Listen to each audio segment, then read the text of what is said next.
Stack up. Pyro, get the window. On it. Let's go.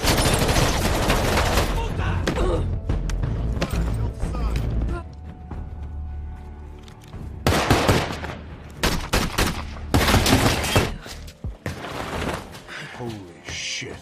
Until Sam gets his, it's time to get ours.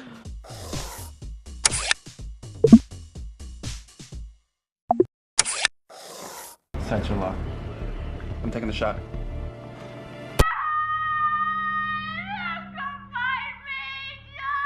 Film akan berfokus pada seorang pria yang cucu ngapnya sudah tak asing bagi pecinta film semua. Pria ini bernama John.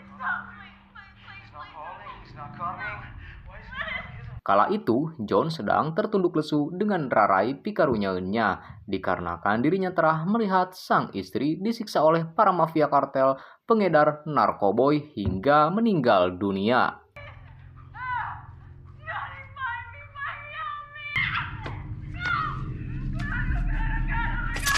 8 tahun berlalu semenjak kejadian memilukan itu, kini John mulai melupakan traumanya dan kembali bertugas di pasukan khusus DAI bersama rekannya. Misi kali ini ialah menangkap basah gangster berikut narkoboy dan uang senilai 10 juta dolar.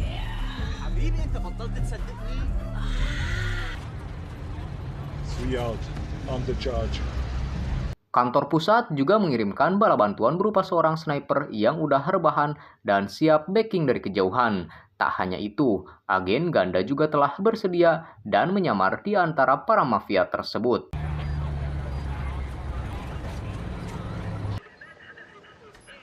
Done a roll call. Breacher's men are all kept. Sensor lock. I'm taking the shot. Setelah aba-aba diberikan, John beserta timnya mulai bergerak. Pengalaman dan kemampuan pasukan khusus ini memang luar binasa. Satu persatu para gangster itu dihabisi hingga mereka pun berhasil merangsek masuk ke dalam rumah tersebut dan menemukan targetnya berupa setumpukan uang senilai 10 juta dolar. Everyone get out of my fucking way.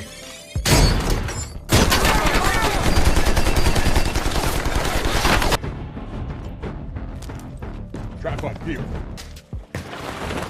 Holy shit. Until Sam gets his. Rencananya, mereka akan mengevakuasi uang tersebut lewat saluran pembuangan dari rumah tersebut. Nyatanya, tak semua berjalan sesuai rencana, di mana mereka masih saja diserang oleh anak buah para mafia hingga membuat salah satu anak buah John tertembak. Come on, get smoke.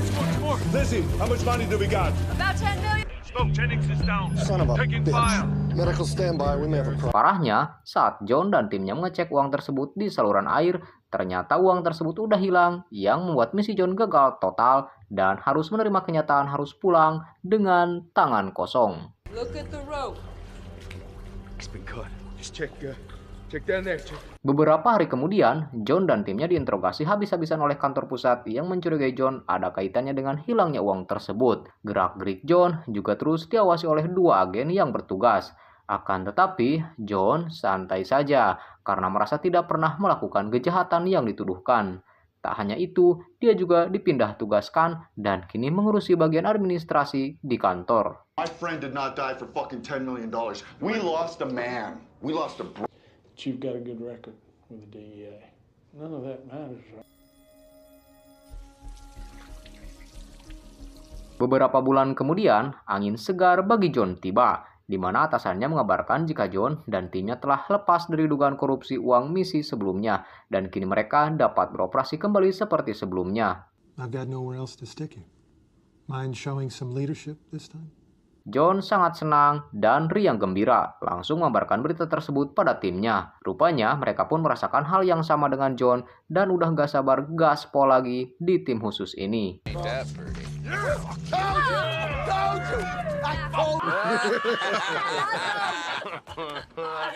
Namun sebelumnya, John mengajak mereka untuk pemanasan dulu dan menjalani latihan bersama sebelum mendapat misi baru. Dia juga menemui salah satu anak buahnya bernama Lizzie yang diketahui tengah kecanduan narkoboy dan kini tengah berpacaran dengan rekan sesamanya di tim. Use the downtime to work on yourself.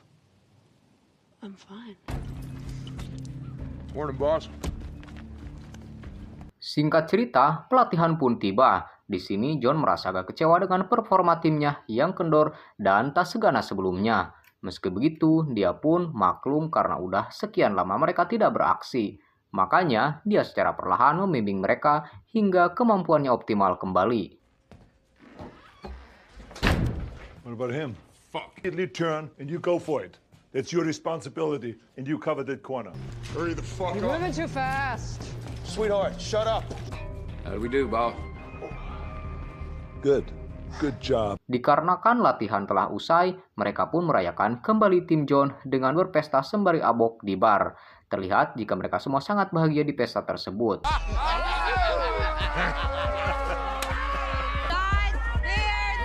All right, who's gonna get this round? Setelahnya, mereka pulang ke rumah masing-masing. Namun, salah satu anak buah John yang bernama Feor terjebak di sebuah mobil yang tengah berada di jalur kereta. Ketika tersadar, semuanya telah terlambat dan Vero harus koin dengan tragis. Mengetahui kabar tersebut, John langsung OTW ke TKP. Dia sempat kaget saat mengetahui jika kejadian itu diurus oleh salah satu detektif kepolisian bernama Caroline, yang padahal dia menganggap itu semua hanyalah kecelakaan biasa. Namun Caroline menjelaskan jika pihak kepolisian curiga jika ada sesuatu yang aneh dengan kematian anak buah John. Some fat who thinks it's shit don't stink. It's John Wharton. So why is homicide involved? Well, some suckers gotta write it up. Guess that. Esok malamnya, Caroline kembali datang. John lalu mengajaknya ke rumah Nick dan berniat mengobrol di sana. Akan tetapi, sesampainya di depan rumah Nick, situasinya sangat sepi dan benar saja. Saat masuk, mereka dikagetkan dengan keadaan rumah Nick yang udah berantakan dan amburadul disertai Nick yang telah terbujur kaku dengan keadaan yang mengenaskan.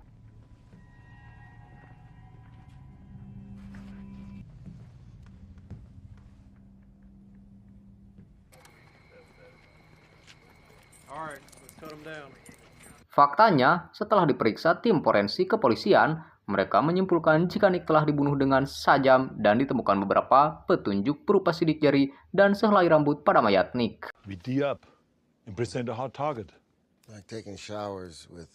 Okay, so you put out a bolo for Lucky Charms guy. Hey, Tak ingin kecolongan lagi, Caroline menyuruh anak buahnya untuk menyelidiki dan menghubungkan kejadian sebelumnya dengan terbunuhnya Nick malam tadi, karena dia yakin pembunuhnya adalah orang yang sama. sweep the RV's cab. For what? What am I looking for? Linkage. Sementara John juga menemui anggota timnya yang tersisa dan menyuruh mereka agar berhati-hati karena ia meyakini jika si pembunuh akan mengincar mereka satu persatu. Beberapa hari kemudian, Caroline mendatangi kediaman Lizzie dan Daddy. Rupanya dia ingin meminta keterangan dari mereka dan berharap dapat petunjuk atas semua yang telah terjadi pada John dan timnya.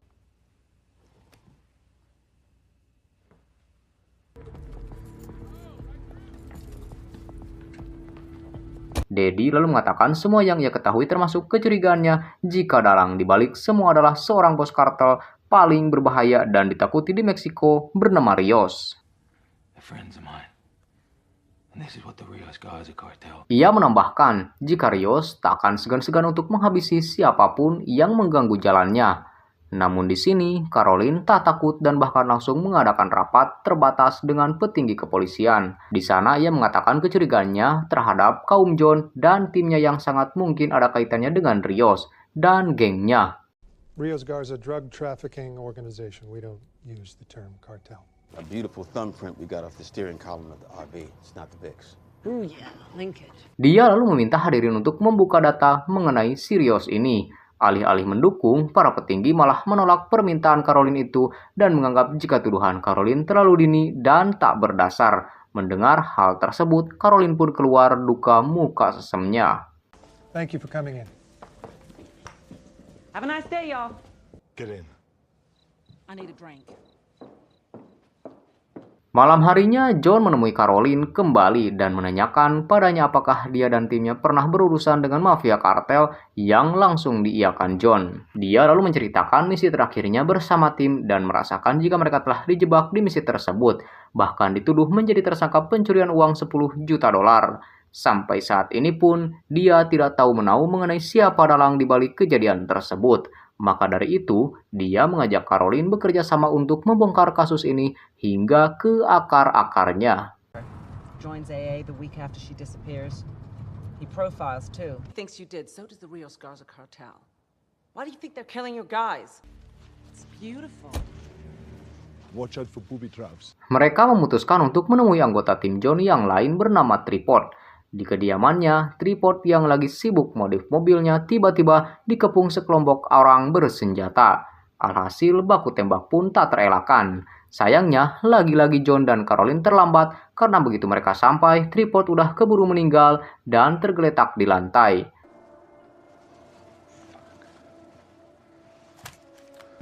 The guy hit the tripwire. Right there. Mereka lalu menelusuri TKP, siapa tahu jika ada petunjuk baru dari kejadian itu.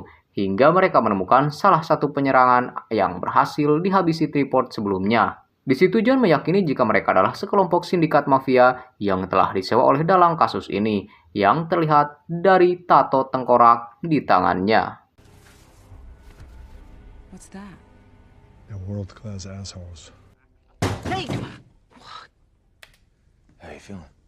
Setelah ditelusuri, Daddy mendapat informasi mengenai foto tengkorak tersebut dan melaporkannya pada Caroline. Disinyalir mereka berasal dari Guatemala dan pasukan mereka bernama Kaibil yang dikenal sebagai pasukan yang sangat kejam dan seringkali disewa jasanya oleh Rios. Okay. Rios Garza organization loves to use him for high power hits. They snatched his wife and kid right out of his house on Lake Lanier. They're the best assassins that money can buy. Daddy lalu menceritakan masa lalu John, di mana 8 tahun silam, John pernah mengalami seorang kartel anak buah Rios. Rios yang murka lalu menyewa Kaibil yang kemudian menculik dan menghabisi istri dan anak John. Bersamaan dengan itu, John datang yang membuat Daddy sangat kaget dan menghentikan ceritanya lalu pergi dari sana. We got one at the RV and one outside McNeely's cabin. John terlalu mempedulikannya dan lalu memberikan informasi yang ia dapat mengenai Kaibil. Tanpa buang-buang waktu, Caroline langsung menelusuri lokasi keberadaan Kaibil sembari mengamati pergerakan yang mereka lakukan. I just took them off some beer cans inside their hotel room. You shooters? They're Guatemalan Special Forces. Setelah informasi lengkap mengenai lokasi target didapat, tim John mulai melakukan pergerakan duluan mendahului pihak kepolisian. Tak butuh waktu lama bagi John dan timnya untuk menghabisi musuhnya hingga tak tersisa.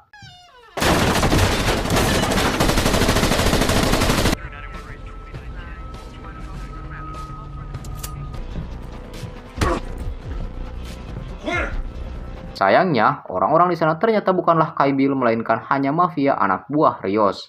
Lalu saat Caroline sampai di sana, dia sangat marah pada John yang telah mendahului pihak kepolisian, bahkan menyadap informasi yang telah disusunnya.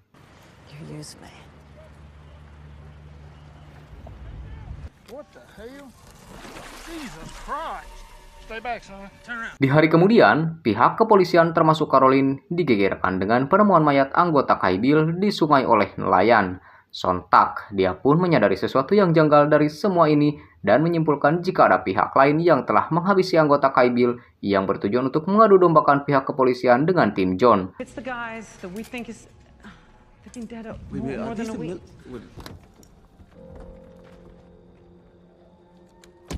Setelah mengetahui informasi dari Caroline itu, John dan timnya berkumpul.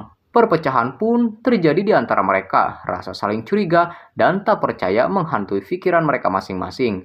Alhasil mereka pun saling menuduh mengenai dalang pembunuhan teman-teman mereka. Ketegangan terus berlanjut, namun beruntung tidak ada korban di sana. It's one of us. It's you. Or it's Grinder. We fucked up, didn't we? Esoknya, Grinder menemui Caroline dan mengungkapkan suatu kebenaran, di mana saat misi terakhir mereka, tim John memang tergiur untuk mencuri uang $10 juta itu. Namun dia sama sekali tak mengambilnya dan curiga jika anggota tim lain yang melakukannya. Back for it that night, but we got there.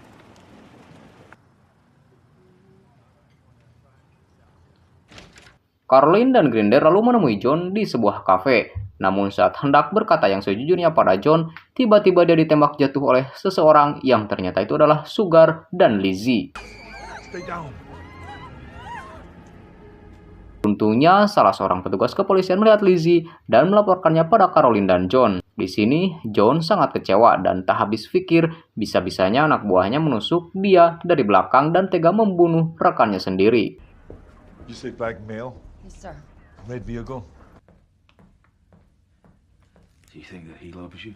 Di sisi lain, Lizzie yang baru sampai di rumah tersebut berdebat dengan Daddy yang baru tahu jika selama ini Lizzie telah menyelingkuhinya dengan pria lain. Perdebatan itu pun berubah jadi pilu di mana Lizzie dengan teganya menghabisi Daddy dan menaruh jasadnya di dalam kulkas.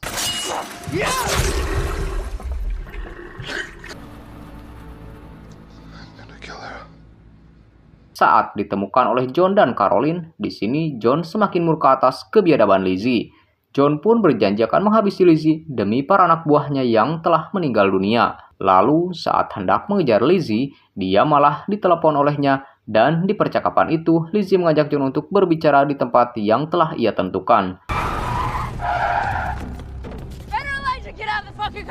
Dan sesuai perkiraan, dia langsung disambut hangat beredelan tembakan dari Lizzie dan Sugar.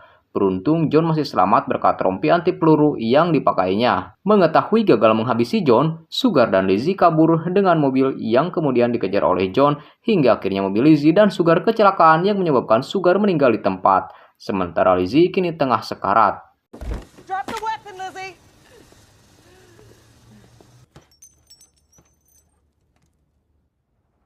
What the fuck was that? John lalu menghampirinya dan menanyakan alasan Lizzie dan Sugar berkhianat. Lizzie pun mengungkapkan jika dia kesal pada rekan-rekannya yang telah mencuri uang tersebut dan tak membaginya sepeser pun. Namun, plot twist yang sungguh tak terduga terjadi di mana si John mengatakan jika bukan anak buahnya yang mencuri uang tersebut melainkan dirinya sendiri. Be a good girl. Walk away.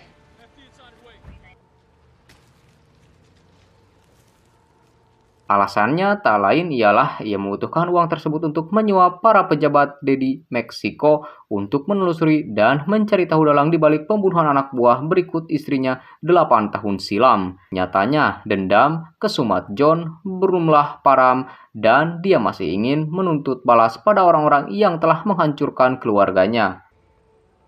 Usted y yo no nos conocemos, ¿eh? We gotta find him. Sementara itu, Caroline yang mendengar kenyataan itu hanya bisa terdiam dan entah karena iba ataupun kasihan pada John, dia membiarkannya pergi tanpa mengatakan sepatah apapun pada anak buahnya. Di akhir scene kita diperlihatkan John yang telah mendapat informasi dari petinggi kepolisian Meksiko berkat bergepok-gepok uang sebagai maharnya. John lalu mendatangi sebuah bar tempat gangster buruannya berkumpul dan menghabisi mereka satu persatu secara mengenaskan.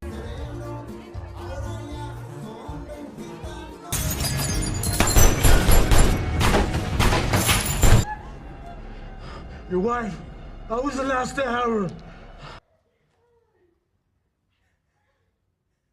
Setelah semuanya selesai, John pun ngaso sambil sebat di bar tersebut dan film pun tamat. Yap, plot twist yang luar binasa. Dan ya, dendam emang menakutkan. Maka dari itu, jangan sekali-kali menyakiti hati orang lain karena kita nggak tahu seperti apa tabiat dan isi hati mereka. Oke, Bang Dixon beserta seluruh tim pamit dan adios amigos permios ngaleos.